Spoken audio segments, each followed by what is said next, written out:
Assalamualaikum warahmatullahi wabarakatuh.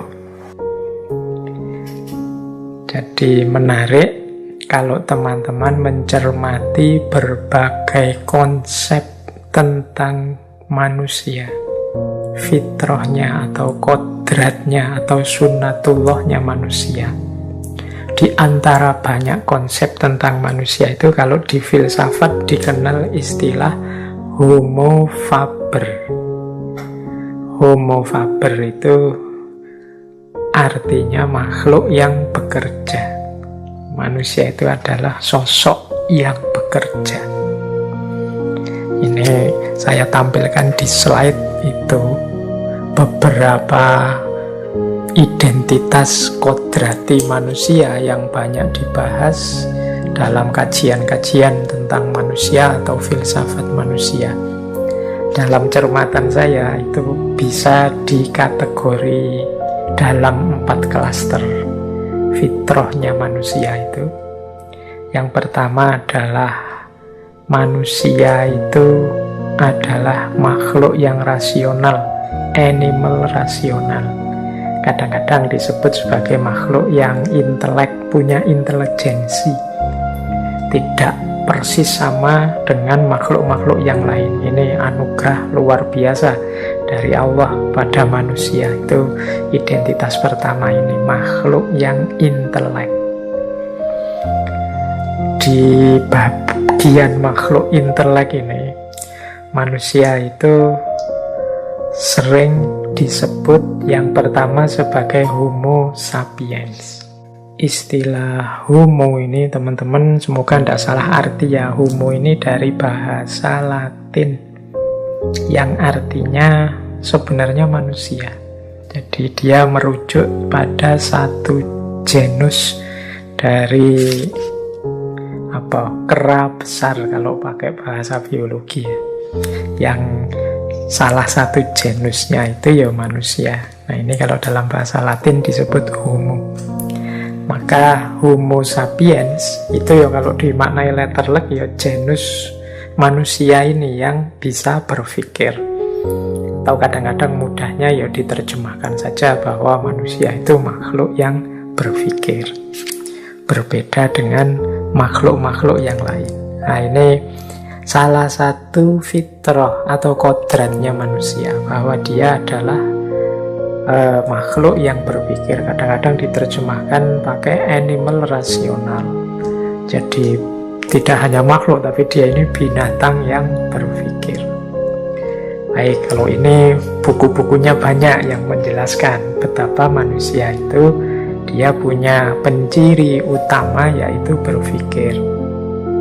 Yang kedua, bagian dari manusia sebagai makhluk intelek adalah namanya Homo mensura. Homo mensura itu, istilah ini sebenarnya satu konsep yang dikemukakan seorang filosof Yunani namanya Protagoras. Homo mensura itu makna letterleknya manusia adalah makhluk yang menilai, makhluk penilai. Maksudnya bukan kok seperti dosen-dosen atau guru-guru membeli nilai muridnya. Maksudnya manusia itu adalah yang menetapkan semua standar-standar nilai dalam hidup ini. Manusia itu dalam hidupnya selalu memberi nilai, apakah itu kebenaran, keadilan, hukum, dan lain sebagainya. Sumber nilai mungkin bisa dari mana-mana, tapi yang memutuskan dan menetapkan nilai itu ya manusia. Jadi kita ini kan selalu kalau melihat apa-apa itu tidak pernah berhenti menilai. Ini namanya Homo mensura. Oh itu baik, kalau ini tidak masuk akal. Oh kalau yang itu ya masuk akal sih, tapi tidak pantas begitu itu. Itu namanya menilai. Kita tiap hari kan dalam hidup ini serba menilai. Tidak pernah atau jarang berhenti hanya pada data dari panca indera. Kita seringkali menilai. Makan pun ya kita nilai, ini enak, ini tidak enak. Ini terlalu jauh, wah kalau itu terlalu berkhayal, ngawur itu. Kalau kita selalu menilai. Itulah hakikat manusia sebagai makhluk intelek yang kedua. Yang ketiga ada istilah homo rasentis. Homo rasentis ini manusia sebagai makhluk yang merasa, punya perasaan. Jadi di antara khasnya manusia itu dia punya kepekaan rasa. Nah, ini namanya homo rasentis. Ya, nanti mungkin lain waktu kita jelaskan detail ya aspek homo ini, penciri kodrat manusia. Ini belum sempat kita jelaskan dulu di ngaji filsafat waktu kita membahas tentang fitrah. Karena waktu kita membahas tentang fitrah lebih fokus pada perspektif agama, perspektif Islam. Nah, kemudian ada juga homo volens. Homo volens ini manusia itu makhluk yang berkeinginan. Jadi manusia itu tidak pernah puas di satu titik. Dia ingin yang baru, menciptakan lagi, berkeinginan lagi. Itu manusia sebagai homo volens. Kemudian manusia sebagai homo educandum. Homo educandum itu manusia itu makhluk yang dapat dididik. Seperti apa karakter seseorang, seperti apa kepribadian, sosok, keterampilan, dan lain sebagainya, itu bisa ditanamkan pada manusia dan bisa sukses karena manusia itu punya karakter bisa dididik. Kita itu bisa dilatih apa saja sesuai ideal-ideal atau cita-cita yang kita inginkan. Kita ingin menjadi orang ini atau menjadi orang seperti itu, atau membentuk karakter kita begini atau begitu, itu pasti bisa asal kita terbuka untuk dilatih, untuk melatih diri atau untuk dididik. Karena memang pencirinya manusia itu homo educandum. Tidak ada manusia yang paket jadi. Jadi manusia itu perlu disosialisasikan, dididik, dibentuk, dan lain sebagainya. Nah, ini bagian dari manusia yang sebagai makhluk yang berpikir. Ada pula terkenal sekali manusia sebagai makhluk sosial. Kalau ini teman-teman sering dengar ya, bagian dari manusia sebagai makhluk sosial itu ya ada homo socius, ada homo economicus, ada homo concord. Homo socius itu manusia itu sebagai makhluk yang membutuhkan yang lain, perlu bergaul, berinteraksi dengan yang lain, disadari atau tidak disadari. Yang kedua, homo economicus. Homo economicus itu manusia sebagai makhluk yang senantiasa ingin memenuhi kebutuhannya.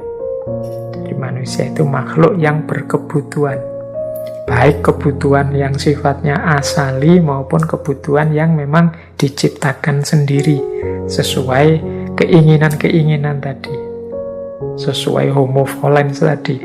Ingin ini, ingin itu bisa bertambah terus kalau manusia. Kalau hewan kan insting saja, makan sudah kenyang ya sudah.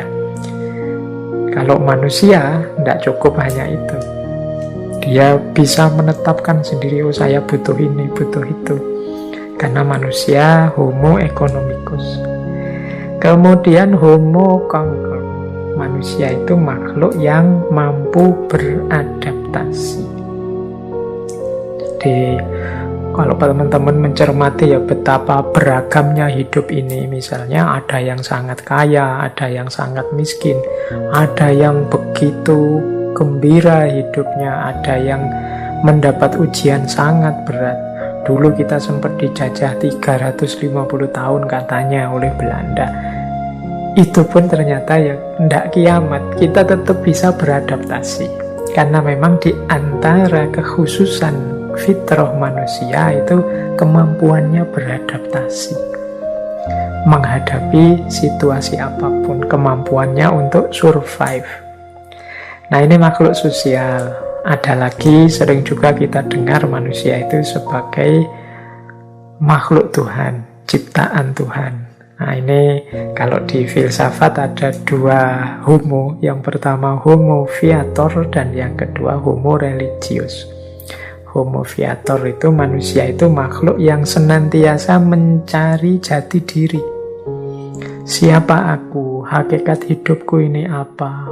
Makna kehadiranku di muka bumi ini apa? Seperti sering kita lakukan di ngaji filsafat termasuk bulan ini. Itu hakikatnya ya dorongan fitrah kita sebagai manusia yang berciri homo viator. Makhluk yang mencari jati diri. Pergumulan filosofis sejak zaman Yunani sampai zaman posmo kontemporer hari ini. Ini kan mudahnya adalah kisah manusia yang berusaha memahami diri, mencari jati dirinya.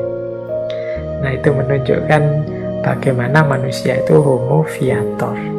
Yang kedua homo religius. Jadi ini mungkin sering kita dengar ya, bahwa manusia itu ada dorongan fitrah dalam dirinya untuk beragama atau bertuhan. Karena dia punya penciri homo religius.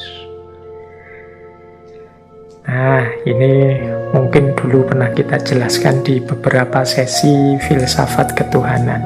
Bagaimana hakikat religiusitas manusia. Bagaimana dorongan-dorongan untuk beragama, untuk bertuhan. Nah, yang terakhir, ini yang kita angkat malam hari ini, yaitu manusia itu makhluk yang bekerja. Dan ini termaktub dalam 3 pencirinya, yaitu homo mechanicus, homo faber, yang tadi saya singgung sebentar, malam hari ini akan banyak kita ulas homo faber ini, dan yang ketiga homo ludens. Jadi manusia adalah makhluk yang bermain. Jadi manusia itu makhluk yang beraktivitas, yang cirinya apa? Homo mechanicus. Geraknya manusia itu teratur, ada polanya, sehingga bisa diprediksi, tidak acak. Itu namanya homo mechanicus. Teman-teman boleh memahami ritme mekanika hidupnya masing-masing. Kadang-kadang kita menyebutnya ya apa-apa itu tindakan manusia itu ada algoritmanya kalau pakai bahasa hari ini ya. Itu sebagian dari homo mechanicus kalau hubungannya dengan manusia. Jadi karena manusia itu makhluk yang bergeraknya teratur, bisa dibaca polanya. Nah, yang kedua homo faber. Nah, ini yang nanti kita bahas ya. Homo faber itu manusia itu makhluk yang berkarya atau bekerja.